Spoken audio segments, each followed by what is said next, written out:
Hello. Hey, folks. Hello. Hello.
I assume we're waiting for somebody, or is my headphones not working?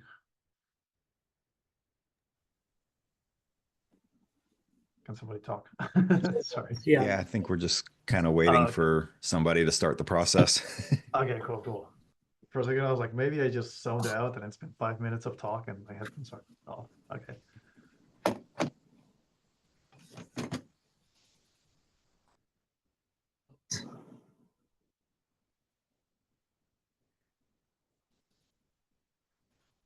And I feel like I'm back 10 years ago with all the features that we are no longer.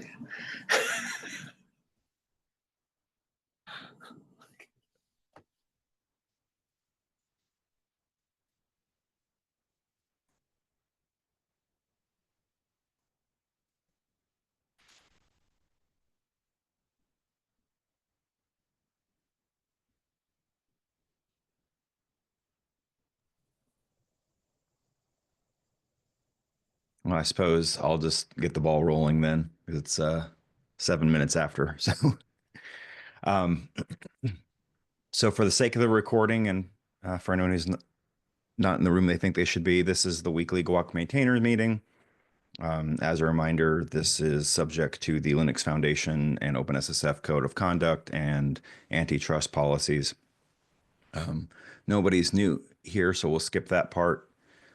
So up on the agenda, I did have a follow-up on the Minder discussion last week. They weren't able to get anyone scheduled who had a free time to come meet with us today. Said, maybe next week or in early March, because I guess they have the company has a offsite at the end of February. Skipping ahead a minute, we may or may not be meeting next week because of the President's Day holiday in the U.S. So I thought we maybe just put together asynchronously a list of questions that we had for them and have them, answer it and get back to us, and then we can have more conversations later on. I can also see if somebody can come to the community call that'll be a week from Thursday. That could be a good time to discuss it as well. So if that sounds like a good idea to everyone, I'll start a doc and share it around. Cool. Sounds good. The next thing quickly is it's time for the quarterly update from the Supply Chain Integrity Working Group to the OpenSSF TAC. I was going to throw in some of the recent releases that we've had, including some of the features like the EOL certifier, the OCI collector, OpenTelemetry support. Mention the KubeCon keynote references that we got back in November. Throw in a link to the 2024 in review blog post that I published last week. And then for the upcoming stuff, just talk about how we're still working towards a 1.0 release and planning a re-architecture, blah, blah, blah. So if there's anything else that you think we should include on that, let me know in the next hour or so, or throw it on the doc or whatever. Or if you want to bring up anything now.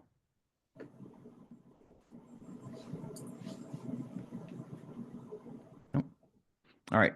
And so then that brings up the last thing that I put on here, which was next Monday is the President's Day holiday in the US. I know for Kusari, that is apparently one of our company holidays. I don't know about for anyone else. So I guess kind of the question is, do we want to still plan on having a maintainers meeting next week, or do we want to plan on skipping it? It is for us as well. So sounds like I think even if you guys are out, I don't think we should have the meeting because then we don't have quorum anyway. Okay. All right. So we'll plan on canceling that. I'll let OpenSSF operations know to remove stuff. On the previous one, that you said the updates to the working group. Are you gonna? Should we add to that within the meeting notes? Yeah, if you want to put it, in the notes, or just here in the chat, or send me a message or something, whatever works. But I'll probably late this afternoon Eastern, I'll actually put it in the doc for the OpenSSF TAC. So. Gotcha.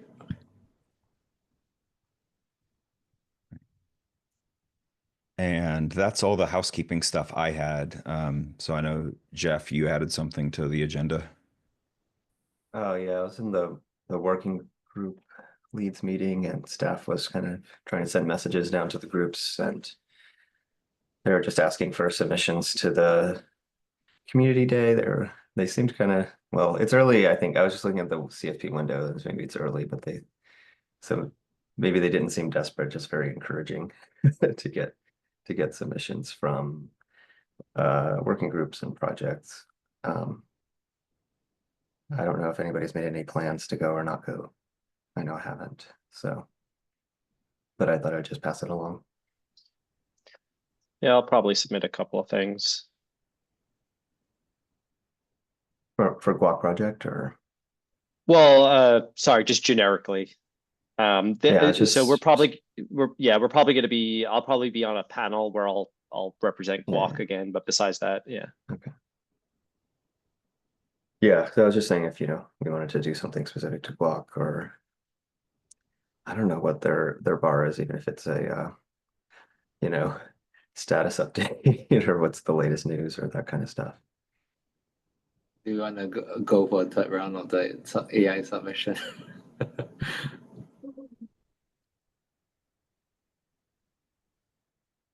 They now have a whole AI track Exactly. at Open Source Summit at least. It existed before too. It existed since I think 2 years ago when PyTorch became a member of that.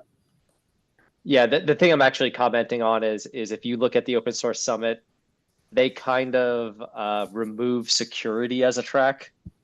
Yeah. So there is if I've been told, I think the security track is now going to be like pretty much anything that falls under security is like open source leadership, security, and risk management. No, but supply And chain again, subject under OSPO still. Yeah. And I think the thing that they're trying to do is with like the security con coming at the end of the year and yada yada, they're like, well, if you want to really, really focus on completely security, you could go to OpenSSF Day. You can go to SecurityCon. That seems to be the thing. I think that's like a little short-sighted. Like, I think that there's still opportunities to say, hey, everybody cares about security. Here's some generic stuff. Here's something that's very specific about security. Great, you go to the like one of the other events, but just to kind of like, yeah.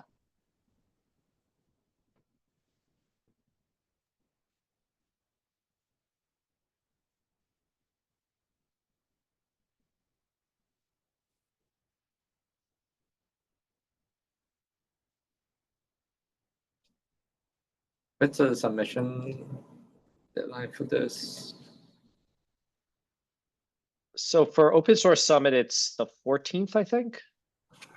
And then this one is April. March 23rd.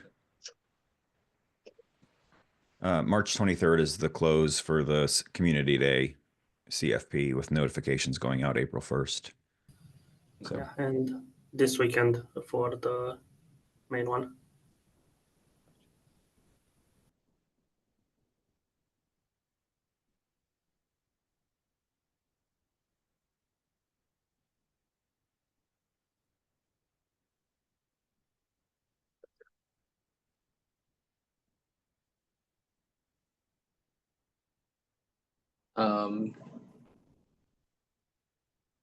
Shall we move on to the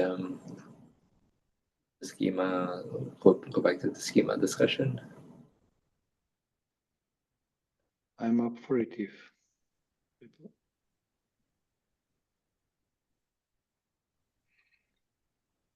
So any feedback from last week?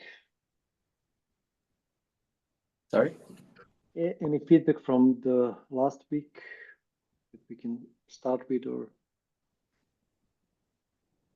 I took a quick look at some of the things that you shared.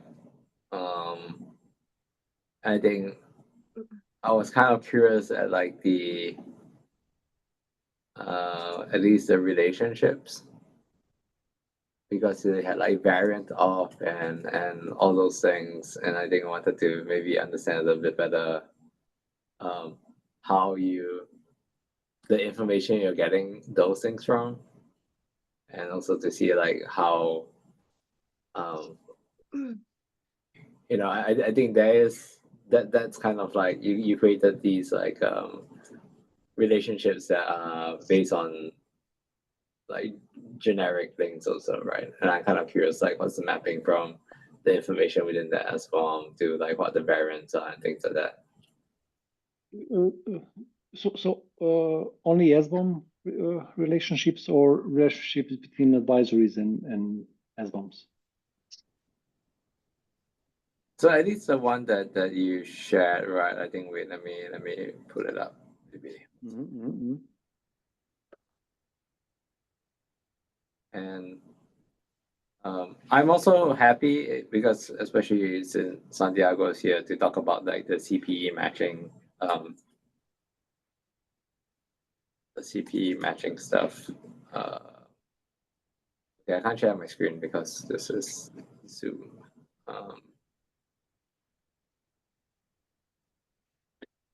I can show you a little bit this time about how we represent advisories and relationship between those, and maybe we can schedule some of these things. So, for example, one of my colleagues worked a lot on the like a graph representation of this database stuff. So, if you're interested in more like package to package relationships within the SBOM, maybe it'd be a good idea. So for 2 weeks time to have him here to talk about it. So the whole API and the in-memory graph representation of the SBOMs that we did. Sounds good. Cool. Because he'll be much better at explaining those concepts than I would, right? So, and my idea is also to start including more people into this stuff. So it'd be a good idea to do so. And yeah, so let me share my screen. See how to go from here best. Okay. So you see everything, right?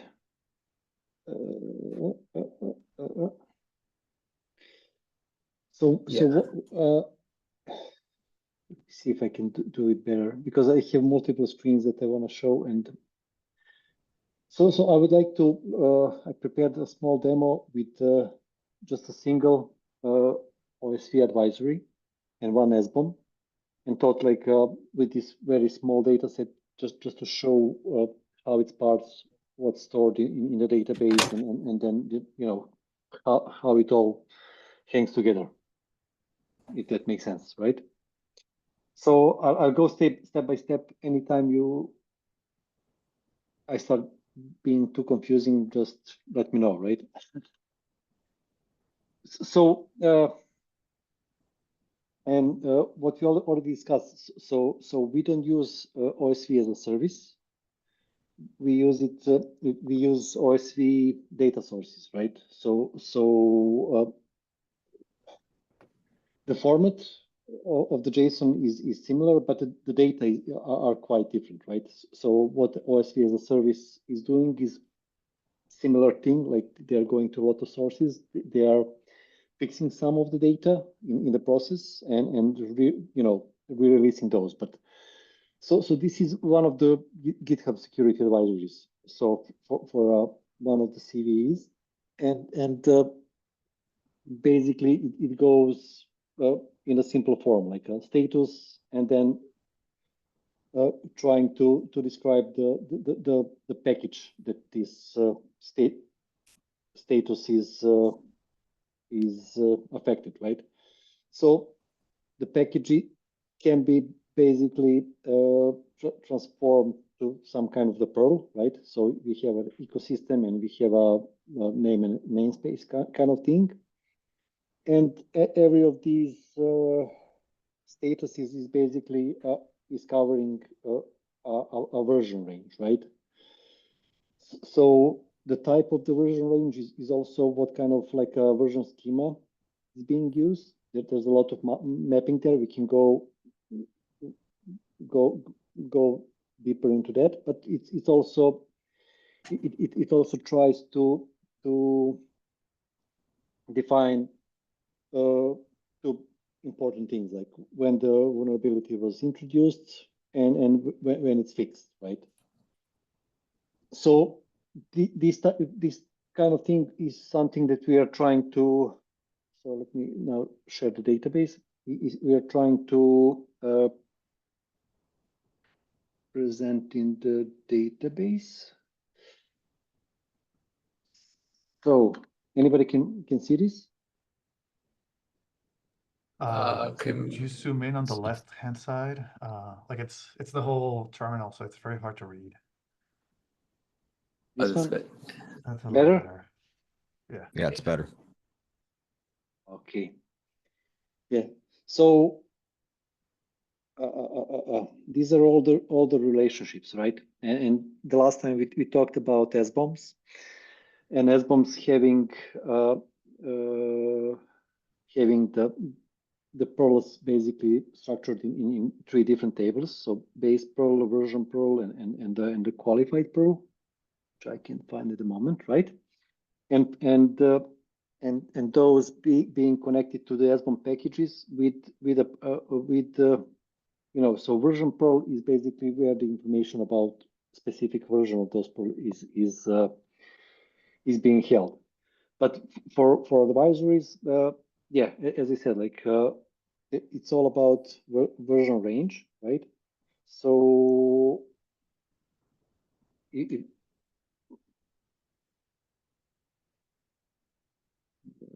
range, right?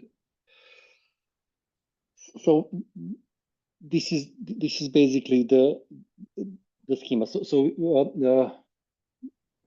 of course, unique identifier, type of the version schema. So it can be Semver, it can be Maven, it can be RPM, it can be different kind of ecosystems have different notations, right?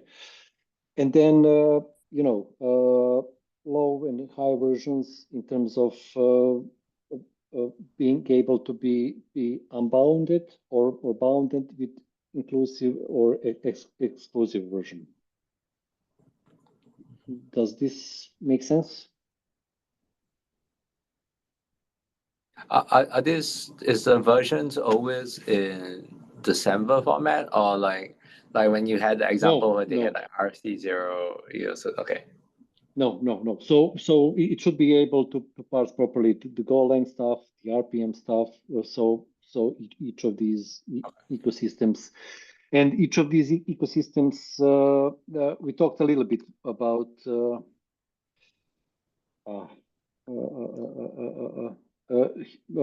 Each of these ecosystems should have a kind of like a function that should be able to figure out if appropriate version is within the given range, right? Based on the semantics of that versioning schema, right?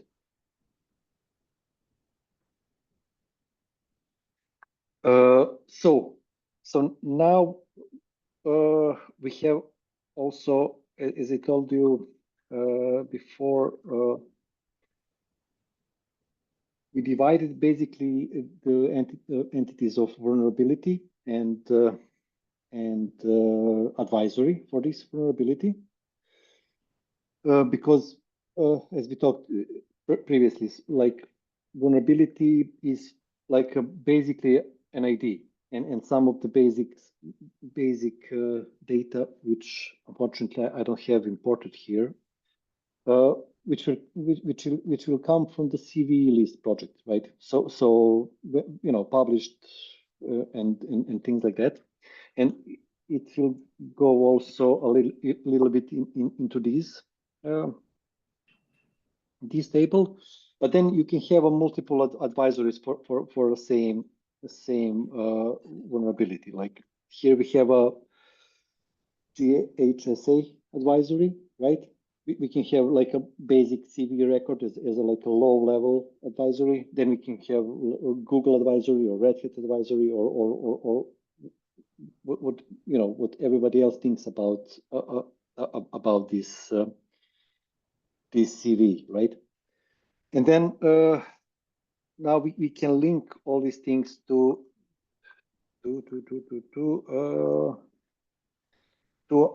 actual Perl status, right? Which have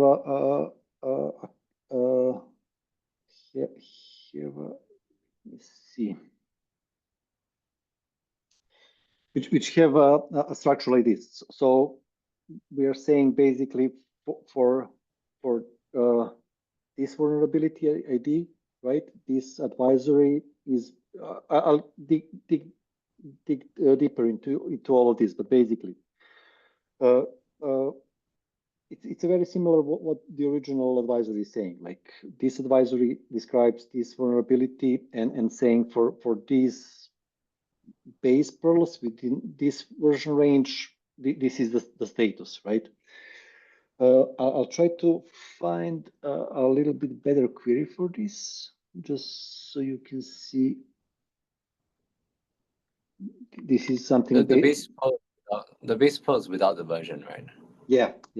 Because here we don't want a version. We want basically the range on that base. So that's the basic stuff, and then we can basically go through the similar thing. We can go through the SBOM, find all the basically from all the qualified pearls in that SBOM file, find the base pearls, and try to do the matching, right? Try to find you know, if it matches any of the statuses, any of the statuses of this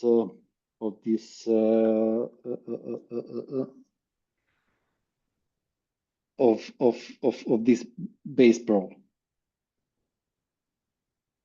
Sounds good so far?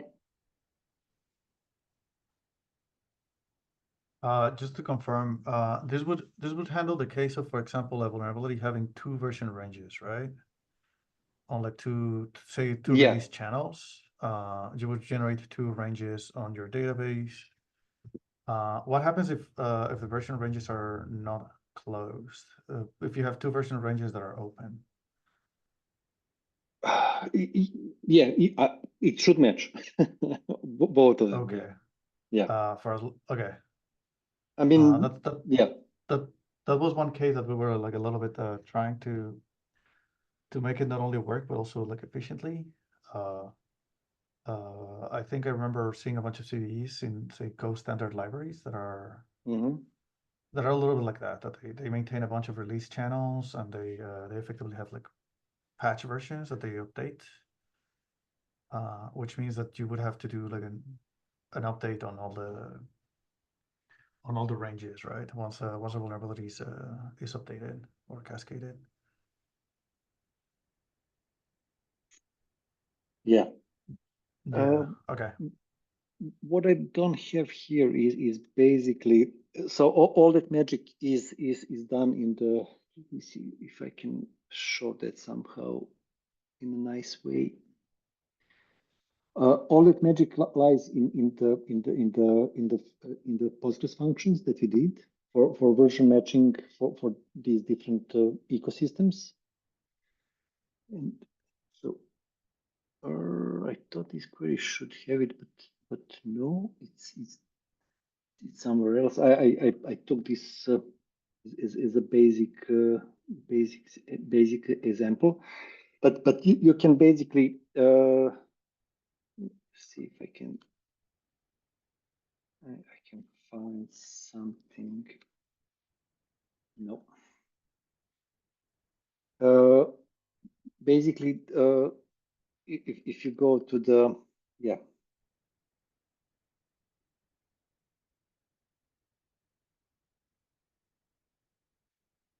this is the function that gets the version and then basically the version range, right?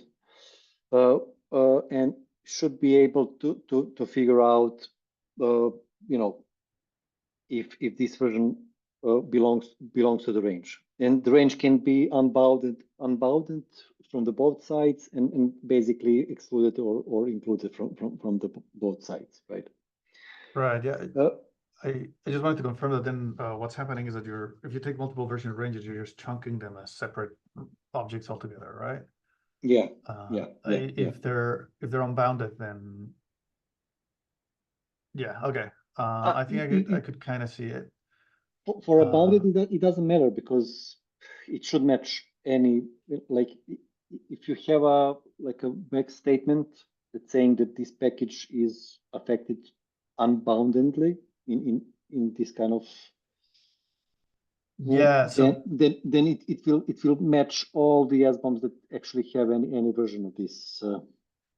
Yeah, so that's kind of the thing that I mean, I think it's possible to do it in that function, but if you have you with Semver, you really have like 3 levels of cardinality, right? And if you unbound one of them and you have multiple chunks, then the logic may get a little bit confusing because one of them is it's matching star under 2 cardinalities and an unbounded operator. You may be matching, say, so for example, there was a Golang X crypto vulnerability that was version 1.4.x is vulnerable. Okay. Then it said, for some reason, version 1.x is vulnerable too. So it was almost saying like you have 2 overlapping chunks in which one of them is if it's 1.4 point something eventually will match,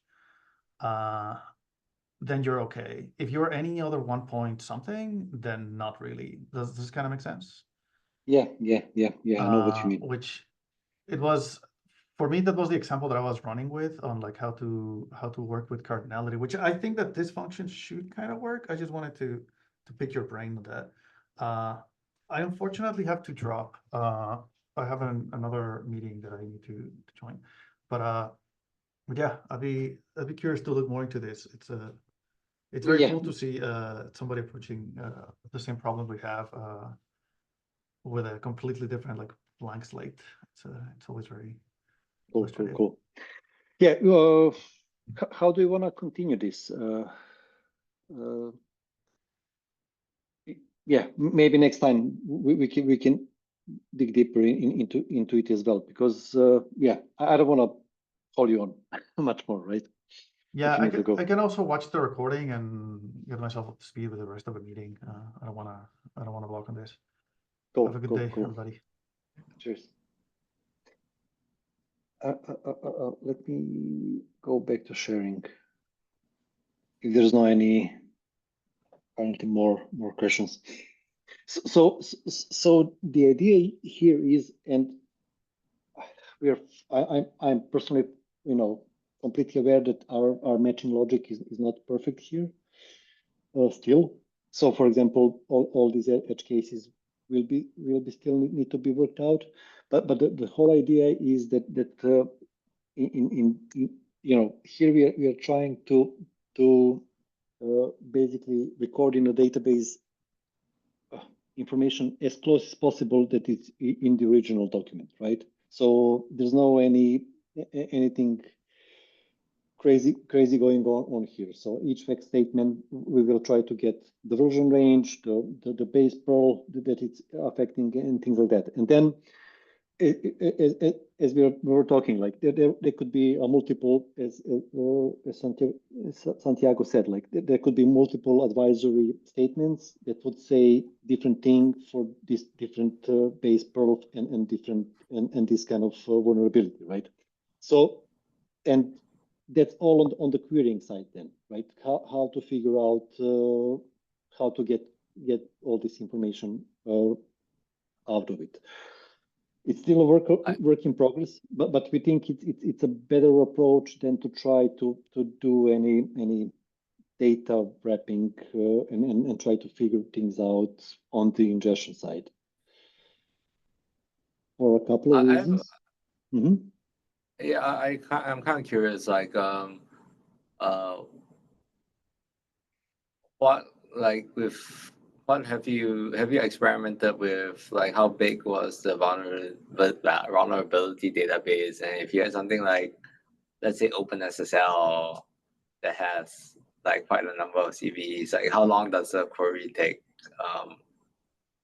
Yeah, for a large database? it's a work in progress, and it's not just it can be challenging. It's not just for like OpenSSL, but you can have like a really huge SBOM, like for RHEL or OpenShift or things like that, with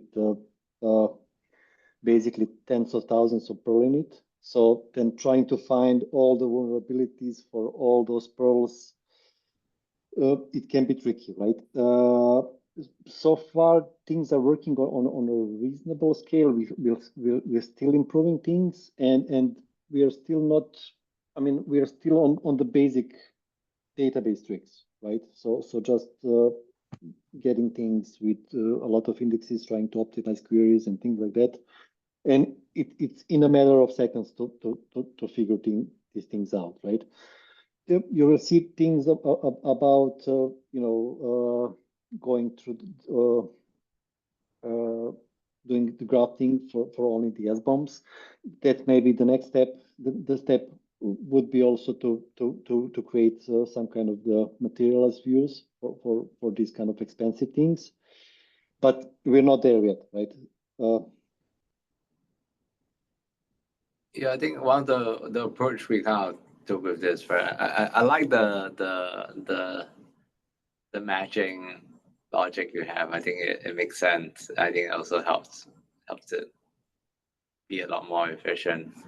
I think when we were thinking about this, we also were thinking about every time you kind of make the query, you're kind of doing a scan, right? You're implicitly doing a scan. And so like we can, when you make a query, you could also like cache it as a report, right? Exactly. So like something about scan. Exactly. So yeah.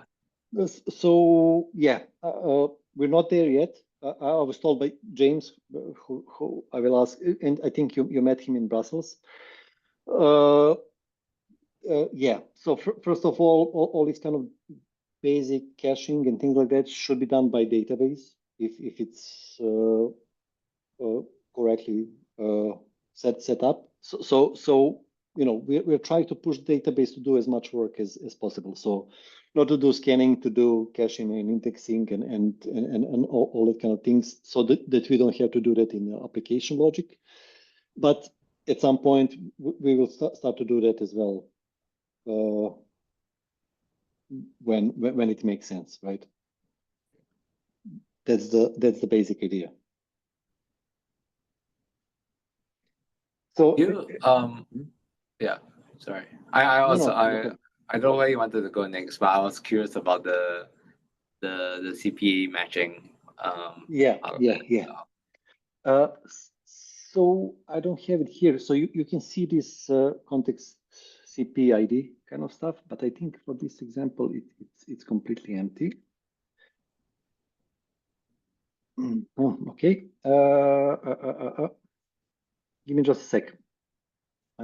So before we go to that, so this was the Perl status table that basically can correlate specific Perls to specific advisories, right? Which works nice in the OSV space, works nice in a lot of CSAF space, but then, and maybe this is, yeah, at the moment Red Hat specific because our project sometimes do things like that. But generally, these advisories, yeah, don't need to have Perls in it, right? And historically didn't have it, right?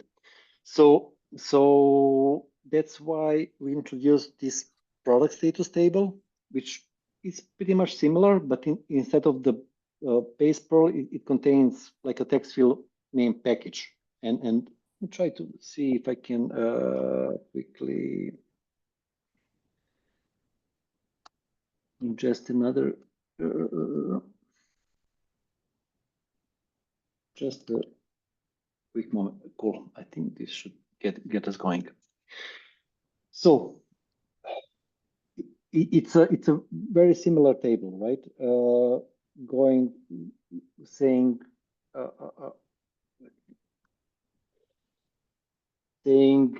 okay, this is the advisory, this is the status, this is the vulnerability.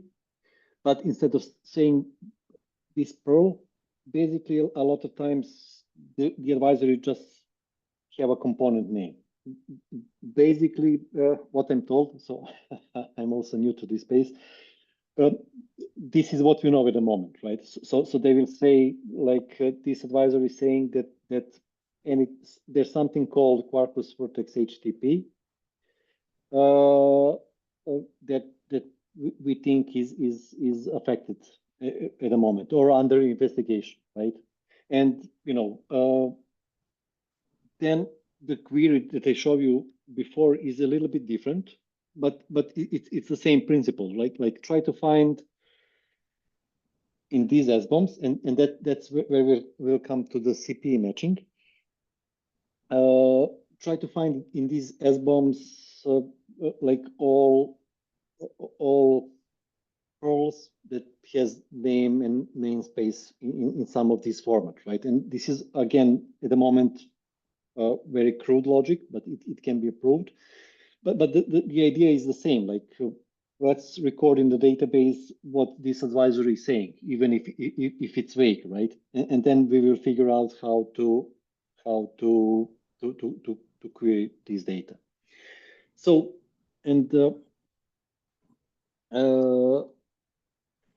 so this CP context ID is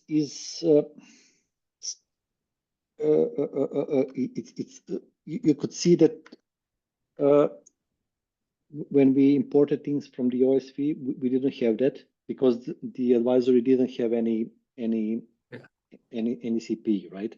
But basically, the CSAF advisories are basically saying, like, we are talking specifically about this product, and this product is basically encoded with a CP, right?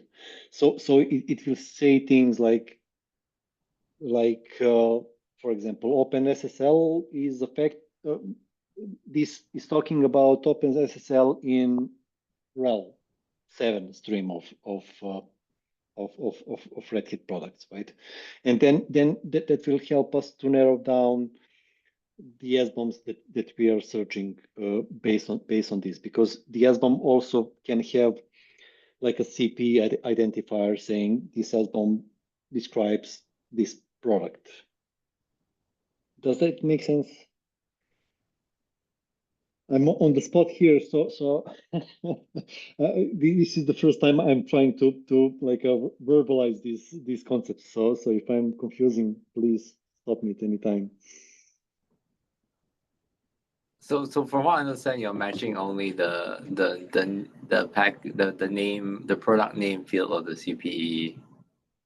Right? Product organization and again the version can be the same. At this moment, because I worked only with the Red Hat CSAF, there's a lot of like implied Red Hat logic that are not standard. So basically, when they say like Quarkus 2, this is basically what's called the product stream. So this is all versions from 2 to 3, right? It's not by the spec, and so we'll have a separate parsers if we know that this kind of semantics for different kind of organizations that they are using. But basically, the matching should be there. So basically, matching it's a whole CP, so it's not just a product. It's an organization product and all these other fields like trying to find it out if it's a superset, so to say, of CP. So does it belong to this product range? It's similar to. Could you show the product version range table? Which one? Product version range. Yeah.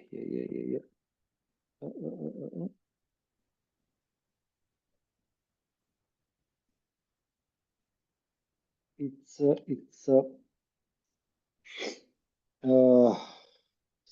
similar one. So let me show you these couple of things. So it again have a version range, right? So it should say that like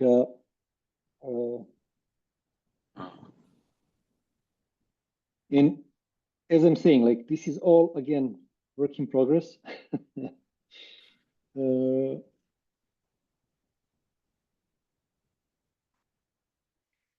So it will say things like that, yeah. That basically this product version range with a CP key 2, which matches the version of the CP, right? It's basically product stream, everything between versions 2 and 3, right? For the following product, right? And then the context CPE IDs are the ones that you've detected that are affected by the vulnerability, right? Yeah. And those CPEs are, you mentioned Pearls just now as well. They are in the regional advisory. So let me try to find some examples. So you're converting I'm guessing because the SFOM has Pearls and the SFOM has CPEs as well, right? I'm assuming you're using, okay. Yeah. So let's try to find, but okay, this is all encrypted. Give me just a second. I'll find it in some other place. But again, this is based a lot on the current Red Hat stuff. It doesn't have to be like that, but we believe that schema is flexible enough to support all.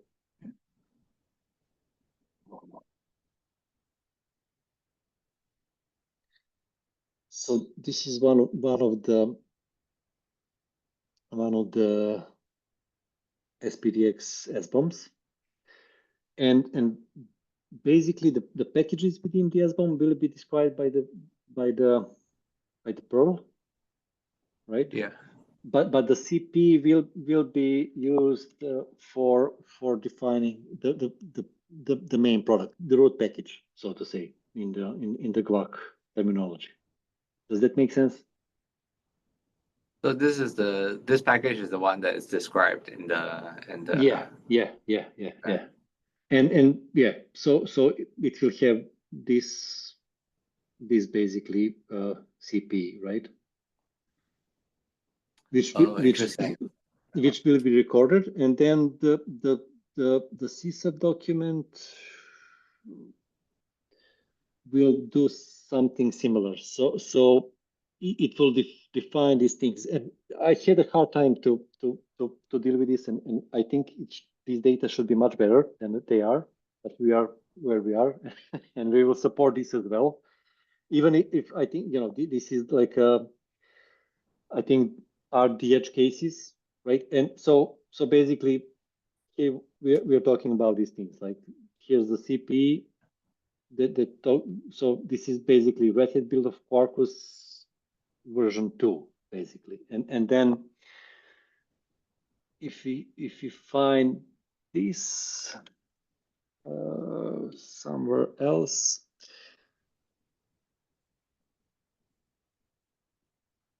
So you convert this into a version range, right? Yeah. And then we have things like that. This is what drove me crazy is that these advisories can say things like only this, like we know that this product range is affected, or we know that there's something called Quarkus HTTP in this product range that might be affected or fixed and things like that. So that's why we are tried with this schema to support even this like a vague solidly weak kind of correlation between advisories and SBOMs in general, right? Because So these are not CPEs, right? Are they CPEs? They are. This is the CPE basically. As you saw up, this kind of thing, if you look at the beginning, has a CPE, right? And then the not affected has. And then there's so in this product there's this package, these kind of packages, and that are at the moment known only by the name, right? Or namespace and name, and those are things that are being reported as you know, non-affected. Here it is. So in TCP, something calls like this basically is known to be affected, and we need to find it out. So you're doing a little bit of cleaning here, that you're saying that, because when you imported this, I saw like the vendor name is Red Hat, not Red Hat Pillow Clockers, right? So there is some cleaning that you're doing there. Yeah. And so we know that this is specific, and we did something similar with GUAC. That's fine, right? Yeah. Because we could have like a standard CSAF ingester, and then we can have like a Red Hat ingester, or whatever company comes with its own kind of implied semantics. You know, it's just a question of parsing those data and populating those tables properly. But the querying should remain the same as always. Like, try to find me this Perl in this within these SBOMs, or try to find, you know, within the CP context if it exists, right? So the CP doesn't have to be used, but it helps to narrow things down to say like this advisory talks specifically about these products, and maybe tomorrow something else will be used for a product identification, right? But at the moment we only saw CPs in these contexts.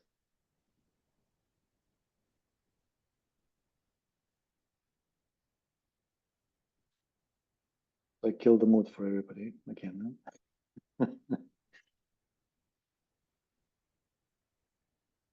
This is helpful because I think we haven't interacted that much with like the CPE side of the story because we don't deal that much with like the product side right now. Yeah, but it doesn't have to be used, right? So if you go with the Google security advisories, it doesn't, you know, provide any CPs, right? It's all about pearls. Then you store just that. If there's a like a CP heavy, so to say, advisories, we can store that, and then just, you know, it will make queries perform better because you will never narrow down the list of SBOMs that you want to search through. So on the querying side, you rightfully said, like, it can be heavy, like when you have huge number of advisories, huge number of SBOMs, huge SBOMs with large number of pearls, things get slowish. But again, like, we're trying to get this, like, okay, vertically scaling the database and then optimizing that database and see how far that will go. That's basically some of the things that I'm working on right now. So trying to finish this CSAF correlation stuff and making sure that everything, you know, for this initial set of Red Hat basically data, it behaves well. So our goal is to support, for starters, like to be easily ingest the GHSA database and Red Hat CSAF database, and then go with you know, large number of SBOMs, and to be able to run that, smoothly, so to say, right? So maybe next time we can talk about the graph and relationships in the graph, but for other meeting, I can prepare more about this advanced querying and API to query these things and how that thing works and show a little bit about that. Yeah. If next time I'd be curious also if you could talk to a bit of the how do you handle like updates to the database as well? Yeah. We didn't talk about it at the moment. Yeah, will do. Yeah. One of the things that just to say so comparing like OSV going from the data files to OSV as a service is like one of the things that we see a problem in using the service is okay. First of all, like even a smaller set of SBOMs can easily reach like 1 million of pearls, right? So we need to check that against the service, which can be heavy. But then there's also question about freshness of data, right? So it's like it's okay. You will first time you will ingest the pearls and we will use gRPC, call the OSV, get the vulnerabilities. But those data will be stale in a couple of days. So you would need to like constantly query the service from time to time to get new vulnerabilities, right? Which can be problematic as that database starts growing. With this approach, the pearls are there, the data is there. You always ingesting the delta, right? So only the new GitHub security advisories every day. You get just a little bit, and you get all this correlation. I would say for free, but it will automatically match existing pearls side. So that's it's constant pros and cons of both approaches, right?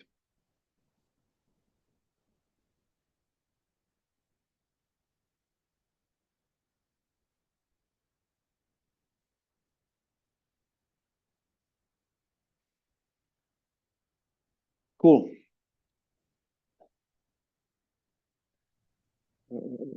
Yeah.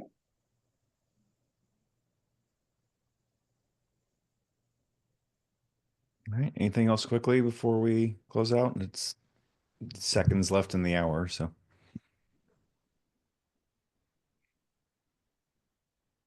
All right. Well, we'll see everyone in 2 weeks. Thanks for your patience. Yeah. Thank you so Bye. much. Thank you.